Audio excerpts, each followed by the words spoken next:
Това е Добро утро, Бургас, на 22 април, деня на Земята. Единствения дом на човечеството на тази планета.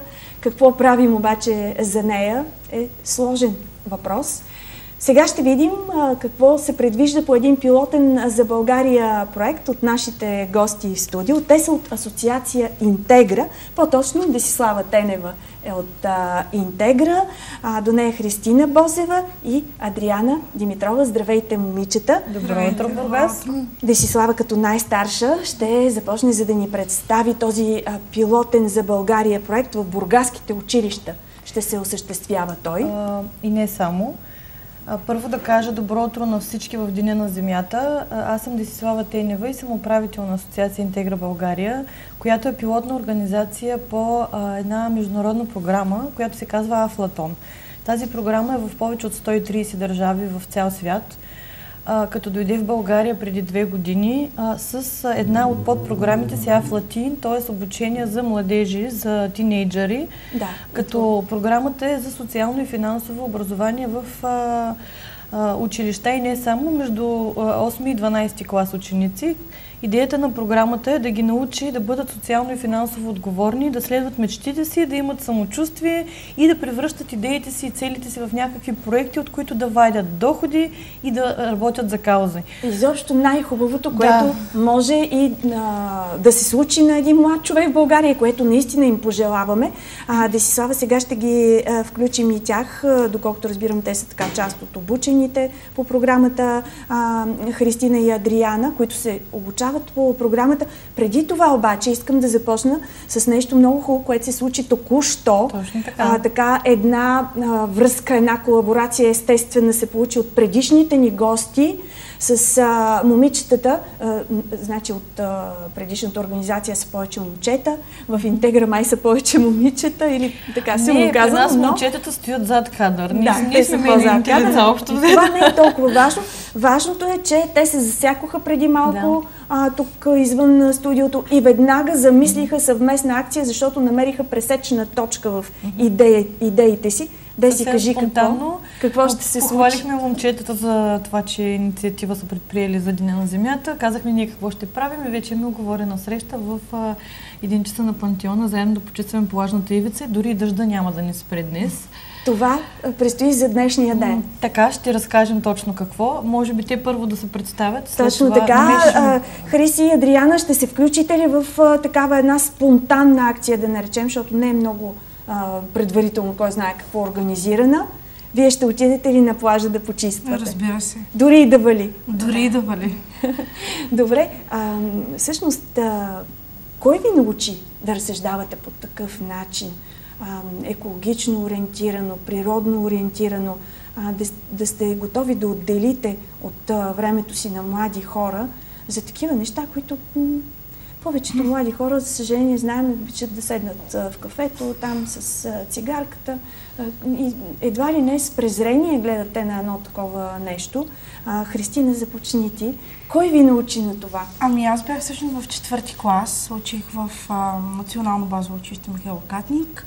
И в 4-ти клас идваха хора, които ни обясняваха, че ние трябва да опазваме околната среда, че ние живеем с природа и че всъщност ние сме тия, които и вредим по някакъв начин. Това не е. Тогава за първи път ли чути за това? Да, в 4-ти клас бях, когато за първи път. И това явно много те е впечатлило. Тогава да, но с течение на времето не се бях замислила. След това вече в по-голяма възраст за опазването на околната среда. Но понеже имаме и Фейсбук група и де се публикува, че на 22 април е Денят на Земята. И аз започнах да се рова конкретно за този ден и не съм ми стало много приятно, защото разбрах, че от всяко нещо, дори незначително, може да се направи нещо красиво. И разбрах, че всъщност дори има една английска художничка, Елизабет Паркинс, която събира боклуци от контейнерите, паднали по земята, копчета, конци, всякакви неща и всъщност тя прави портрети на Айнщайн, на Мона Лиза, на кралицата. И това не е много хубаво и тя е срещнала много голяма подкрепа в това и уважение.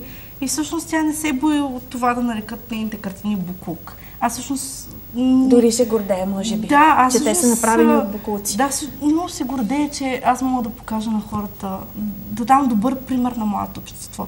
Защото в България конкретно не се замисля ние за сме това. доста изостанали в това отношение. Адриана, да разберем и теб, кое те развълнува, кое те трогна и преди колко време, за да те привлече към идеите на екологичното мислене. Не мога да се сетя за конкретна ситуация, когато някой ни е обучавал екологично и така нататък, но в училище не го правя. Кога се замисли, спомняш ли си за първи път, че планетата е единствения ни дом и ние я унищожаваме? Спомняш ли си? Може би, когато родителите са ми се карали, когато това е много важно. Именно, мен значи лично не ми е възпитанието в ставало семейството. приятно. Да, разбира се, на какво са те възпитанието. възпитавали, спомняш ли си? На чистота, опазване на околната среда, това. Да си слагаш боклука, където му е мястото, а не Разбира по се. улиците. Какви лоши навици и поведение си наблюдавала? И всъщност Афлатон представлява това, образова децата да мислят за околната среда. Да, и да не се държат като аборигени, както често се случват. Исках да те попитам, виждала ли си, примерно, свои съседи или хора от колите, от балконите, знаем българина как се държи? Абсолютно всеки ден, да. Всеки ден се сблъскваш с подобно варварско поведение. Аз не виждам как да го определя по друг начин. Ти спомена вече, нали, че от Интегра си чула също много интересни идеи за Земята, за планетата, за екологично ориентираното мислене. Мислиш ли и какво може един млад човек да допренесе в тази посока? Ти лично какво? Ами, дори днес ще почистим плажа. Това е Включвала ли си се околната среда? Не, до сега не съм се включвала в други. За първи път, да. Ето виждаш, всъщност, аз да се включа, те нямаха нужда от голямо убеждаване и в повечето случаи възрастните трябва да ги убеждаваме в някакви каузи, напротив. При нас нещата как се случват? Нека аз мак да вмъкна за проекта. Честването на такива значими празници, като опазване на околната среда, е част от политиката на тази програма глобална. При нас нещата са така. Ние обучаваме ученици в училища и в неформални клубове.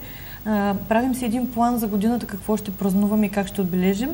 Разделяме се кой ще бъде отговорник. В случая Адриана беше отговорник за честване на Деня на Земята, което й даде възможност сама да потърси информация и да реши как ще се случат нещата. Тоест тя беше лидера в това, тя реши да има почистване на плажа. Тя обаче е доста скромна и това въобще не го сподели. Тя е нашата работна пчеличка. Тя изобщо не е скромна в правенето на презентации, на викторини и други неща. Та нека да кажем какво ще се случи днес, преди да почистим плажа. Сега от тук ще отидем в професионална гимназия по туризъм, която е едно от пилотните училища, 8 са на брой в областта, не са само в Бургас. В Бургас са 3 училищата, още ще се включат следващата учебна година. Ще направим една презентация, един отворен час, в която сме поканили представители на други училища, приятели, родители, близки, общинари и така нататък. Следващите събития? Презентацията ще бъде за Деня на Земята. Тяхния клас, понеже Христи от ПГ по туризъм се включиха с това да изпекат едни корабийки, които опаковахме в целофани, ще продадем на благотворителен базар, за да си купят чували и ръкавици, да почистят плажната ивица. Значи самофинансиране. Това е тази социална част на начина на мислене в Афлатон. И накрая това няма да свърши днес, ами те ще искат да си поддържат плажната ивица и в бъдеще ще помолят общината да бъде също отговорна за това, като им разреши да имат достъп и им помага. Какво ще им кажете? Ето, обръщам се пак към Христина. Как ще се обърнете към хората, общината и изобщо към по-възрастните хора, за да разберат какво правите и какво трябва да се прави от всички, какво не правим достатъчно? Какво ще им кажете, Хриси? Да обръщат повече внимание на околната среда и на начина си на живот, защото всеки човек трябва да цени майката природа. Защото ние зависим от нея, а не тя от нас. ако ние не се отнасяме с нея към уважение, тя също няма да се отнася с нас с уважение. Което тя ни го демонстрира, между другото, в Бургас пострада доста хора от последните бедствия. Никой... Какво според теб трябва повече? Контрол ли, глоби ли? Вижте, от глобите лично аз, може би има някаква полза, но за мен няма полза, защото аз познавам хора, които имат страшно много глоби и просто не ги плащат и след години тези глоби просто вече изчезват и от списък, и от регистър. Губят давност. Да, и тези хора просто си седят ето така, все едно нищо не са направили, все едно не са били глобявани. И може би моят господин по математика ми беше споменал, че в Франция, ако си хвърлиш фаса на земята, те грози 10 000 евро глоба за това, че си хвърляш фаса. Те нямат откъде... Тази цифра дори ме шокира сега. Аз направо не се бях шокирана. Тук в България 50 лева глоба не плащат. Представете ли си? То всъщност явно и проблема е не само в размера на глобата, но и именно в прилагането й. Тоест в това, че в България е невъзможно да се събере. Адриана, ти какво би казала на хората от общината и изобщо на всички нас, по-възрастните? Общо това, което каза и Христо, че е важно да се грижим за майката земя и може би трябва да има последствия, ако не си плащаме глобите, например обществено полагане на труд. Да. Може би е начин на мислене, момичета. Както при тях се е случило, с възпитанието още от семейството. Точно така. Начин на мислене, не само семейството, навсякъде трябва да срещат подкрепа в начина си на мислене, в това, което правят. От възрастните най-вече трябва да имат подкрепа. Аз продължавам да се връщам към нашия проект, защото най-хубавата част е, че ние ще събираме основно пластмасови отпадъци, които след това ще сортираме и ще изработваме бижута и декорации, което пак е част от нашия начин на мислене, че можем, както тя започна, да превърнем всяко нещо в нещо полезно. Да, с картините на тази американка. Ние сме си постарали да си намерим доста неща, които можем да направим и мисля, че след това ще направим една изложба. Въобще заето тема с продължение. Деня на земята не трябва да бъде един ден. И те това го осъзнават. Много хубаво казано. Кажи колко деца ще преминат това социално и финансово образование по проекта от тези училища? Проектът е 2 години. Нашата цел е да достигнем до 1000 ученика, от 8 до 12 клас. До тук имаме 565 ученика общо, но около 100 се занимават активно, като 12 от тях се записаха в така наречения Афлатин комитет в България. И на 9 май ще Хриси и Адриана част ли са? Да. На 9 май ще направим едно обучение за връстници, по метода връстници обучават връстници. Всъщност ние имаме един наръчник по социално и финансово образование и те ще бъдат готови, подготвени и уверени да влязат в училищата, те да обучат своите връстници. И така ще пилотираме модела. Идеята е да продължим за напред. Програмата започва от 4 години и завършва до 18. Ние сега сме между 15 и 18, но идеята е да продължим. После още доста неща ще честваме, но Деня на земята беше първия старт на тази програма в България и мисля, че те доста усилия положиха. Първия старт, ще ни кажеш и още неща, които предстоят през тези 2 години. Аз веднага обаче искам отново да се обърна към Христина и Адриана. Не е ли малко стряскащо това? Как ще се изправите пред връстниците си и какво ще им кажете? Мислили ли сте за това? Примерно, Хриси, опитвал ли си се да формулираш какво ще е първото нещо, което ще кажеш на съучениците си, на връстниците си, да се още от първия момент така да се замислят, че всичко, което искате да им кажете, има смисъл. Какво ще им кажеш? Мислила ли си? Не, също не се бях замисляла за това. Но предполагам, че бих им казала, че трябва да ценят всеки един живот, всяко едно растение и всяко нещо на тази земя, защото после то ще им се отблагодари по някакъв начин. И може би това, но не съм се замисляла конкретно какво ще им кажа. Може би като обучител на Афлатин, защото не само темата за екологията е наша тема, темата за спестяване и отговорно спестяване и харчене също е важна тема. Планиране, бюджетиране и елементи на програмата. За това исках и аз специално внимание да обърнем след маничко, а именно за финансовото образование, което в България също е така оставено на заден план. в повечето развити държави децата се учат от малки именно на това как да оцеляват, именно финансово, как да си разпределят средствата. Адриана, ти имаш ли вече някакви познания в тази посока? Примерно, интересна ли ти е тази тема? Защото разбрах, че точно така финансовата, разбрах, че и самофинансиране вече си осигурявате по някакъв начин. Да, всъщност уча маркетинг и предприемачество и ми е интересно. Надявам се да успея да предизвикам интерес в моите връстници. Ти мислила ли си какво, примерно, по тази тема може да им кажеш? Не съм мислила и се притеснявам дали въобще ще мога да предизвикам интерес, но надявам се след обучението да се чувствам по-уверена.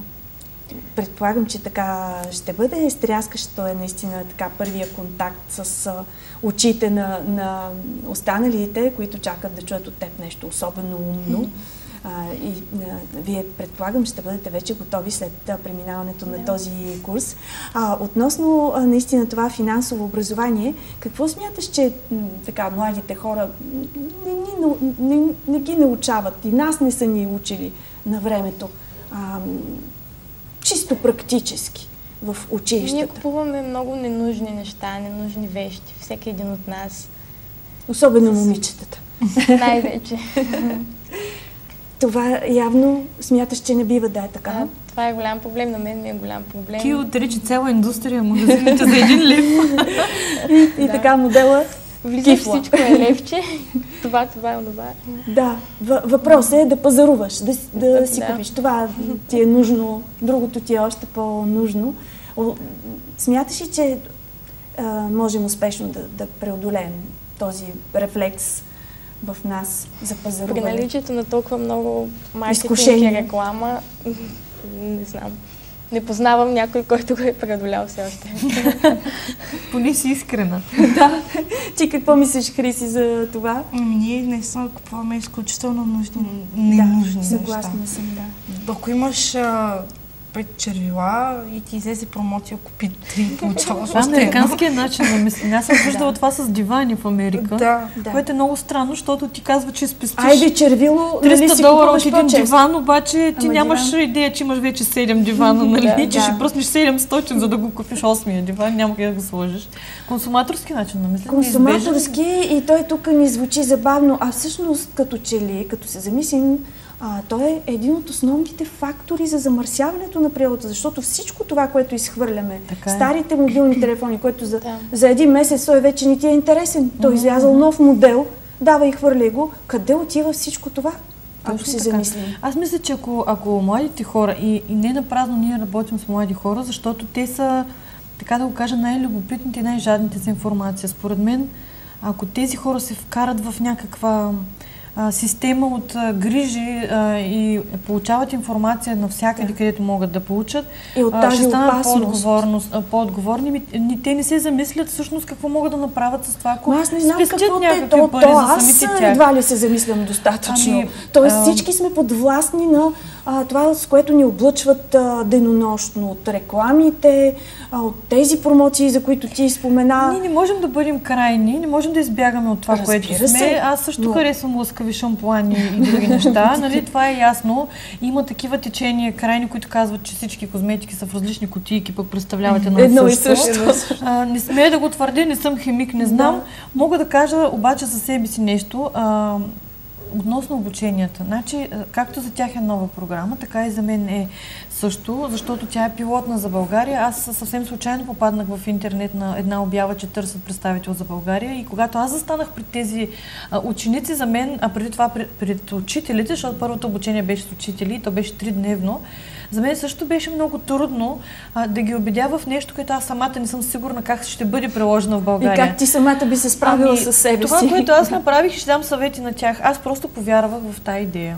Когато човек е убеден в нещо, когато човек се стреми към някаква промяна, той успява да повлече след себе си съмишленици.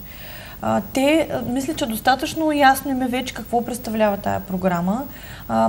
Тя тръгва всъщност от Индия и тръгва в интерес на истината от много бедна държава, защото имат проблем с ходенето на училище, нямат пари. И децата там търсят заедно с учителите си варианти да си спестят парички за училище.